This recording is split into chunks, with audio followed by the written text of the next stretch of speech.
Hello and welcome back to What's on Sharon. Today I'm going to be talking to a former Sri Lankan cricketer who represented Sri Lanka during the years of 1988 and 1995.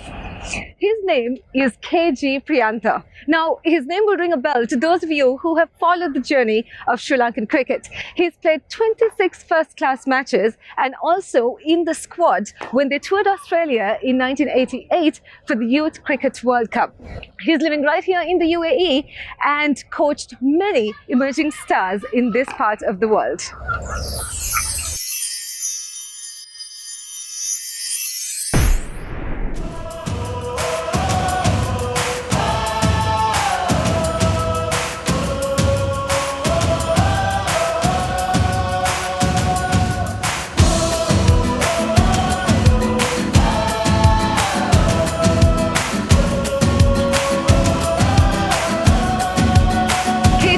Thank you so much for being here. I know you're extremely busy with the practices going on. You have been in Dubai for 25 years. It's a long time. You've gone through many changes. Tell me a little bit about the changes UAE cricket has made or the progress UAE cricket has made. Yeah, actually UAE brought many changes comparing past. I mean, if you see that back 2008, there is not much cricket academies, but comparing those days now, we have a lot of cricket and academies, lot of grounds, and a lot of people are playing cricket. I mean, those days only some few clubs are playing cricket, but no academies. But once 2-3 academies they started, and then UAE they take initiative, and then they took initiative and they brought good number of academies here, and they just supporting them, and then now we have a good setup of cricket, and they took good initiative to develop the cricket in UAE. What are some of the challenges you have faced while coaching? Challenges in the sense, I mean, if you see comparing those days, nowadays the kids have extra curriculum activities. I mean, they play very less cricket in UAE now. I mean, if you see that weekly twice and they practice is not enough. I mean, they have engaged different activities like dancing, karate, right, all these things. Yeah. And the education, of course, they have to do the education, but I feel that they need to have more time to practice, and then doing a lot of things like a fitness. I mean, now we are UAE, like actually Asia, I mean, they are doing really well, and the developing cricketers to the next level, and there's a pathway. So to the UAE cricket, I mean, ECB, Emirates Cricket Board, Andy Russell, I mean, they took a good initiative to have a path to these kids to go to UAE and play. So that's what, but they need to play more cricket, more practices. It is 2 days is not enough. I mean, if you calculate how many hours, it's very less. Yeah. It's for the year, if you see the year. So they need to have practices for 4 to 5 times per a week, and then they need to have their own practices at home. So all these things, I mean, it's better, more practice, it makes sense. In your opinion, we need more time? More time, yes, of course. Otherwise, you will not do better. Yeah. If you want to do serious cricket, definitely they have to work hard. Right. They have to practice more time. That's my opinion, yes. Can you tell me other tips that you would give to aspiring cricketers? Yeah, hard work. But I must say, if you see that 3 stars, what signifies here in our logo. Okay. So one thing is dedication, and then the other one is teamwork, and the other one is fitness. Okay, teamwork, of course, we want them to play as a team. This is what we want to teach them, and discipline as well, to work as a team. Because I don't want anyone to play as individuals. Right. Because if you not focus much on their personal gain and personal performance.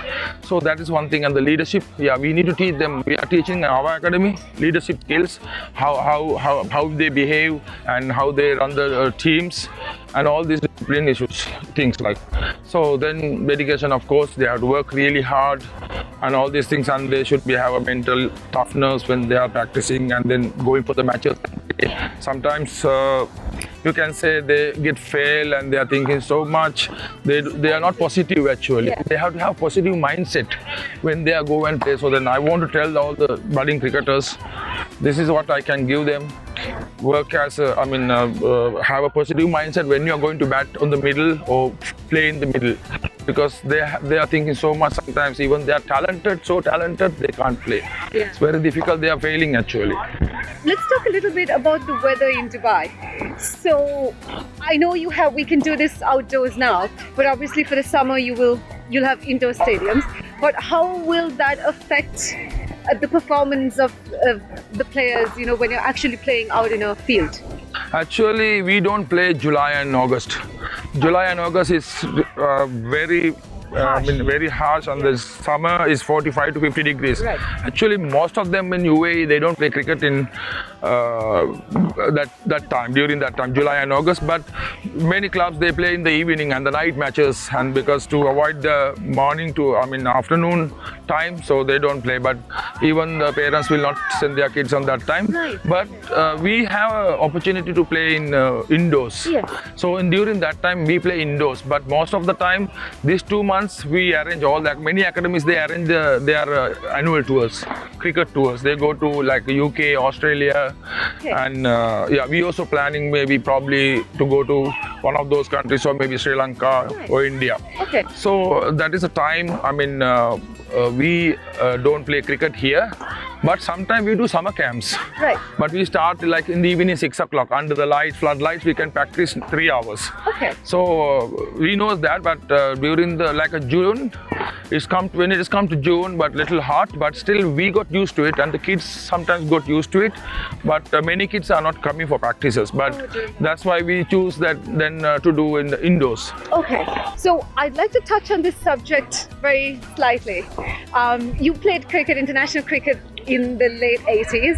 Obviously, the game has changed drastically since, and the IPL only took place in the UAE just a couple of months ago last year. What are your views on T20 cricket? Yeah, actually, if you go to past my cricketing career, I have been toured in England in 1986, and one of the first ever Youth World Cup in 1988 I played in Australia. Right. Those days, even the first class cricket when I'm playing, we played 50 over games, 2 days, 3 days, and 4-day games maximum. Right. So these are longer version games and really good for kids to play and have a passion and play. But this is something different. UAE cricket, those days, because due to heat, I believe, because they play T20 cricket, it's a shorter format. Right. It's entertainment. You don't have much time to go and settle down there. Yes. So, but it's good actually. On the other hand, even like IPL here, Yeah. it's really entertaining, and everybody's watching. But I don't like that even budding cricketers follow that game when they start cricket. Right. So that's why they should watch Test cricket and 50 over games, and they can see that how they play. Right. Because we don't want that, but it is good to see and to enjoy watching T20 cricket. I think back UK started this T20 format, I feel, but in fact UAE, they play T20 before, but it's not official, but UK played in official T20s. Okay. So, but in this game, because due to the heat actually, and they play the shorter format. But nowadays, they play a little bit longer format, 30 overs, because in the winter time, 40 overs, 50 overs. It is good that UAE and ECB, they make initiative playing those games, those formats, because it is good for the UAE team, because the kids have a pathway to go directly to the UAE after performing in the National League, which is started by Emirates Cricket Board by Andy Russell. Right. It's a really good thing. UAE cricket is blooming now. Yeah. So it is good that even the UAE national teams and the UAE girls teams, and then under 19, under 16, Right. age groups. So 2020 was not the best for any of us. I know you've had your worries, wondering what the future holds for you. But you've actually gone from being a coach to now partner and founder of your own academy, which is amazing. So walk me through that a little bit. Thinking myself to start my own academy. Yes. So with the support of my partner, because I'm a founder and the partner, Mr. Harry, and then we initiated this Little Masters Cricket Academy. Now we are in full swing, and we already completed 3 months. So we got around 40 kids, and we have this center, and I started another wing in the Al Hali club in Dubai, Al Nada. So we have good cricketers, and we are playing some tournaments now, matches. We organize some tournaments. I feel this is really good going. Yeah. It's such a huge achievement because you've only been doing it for 3 months and you've got 40 kids and so many tournaments almost on like a weekly basis. That's amazing. Yeah, because our quality coaches, and then we are doing good coaching, so that's why people love to come and join with us. And we have good facilities here in the Sudan Club Old Meta. So the new carpet been laid here now, so it's a very good thing. And all the kids are enjoying their weekends here with us. So we managed to get a hold of Harry, our partner when it comes to Little Masters. I just have a little question for you. Tell me a little bit about the facilities the kids have here. Majority of them are Asian.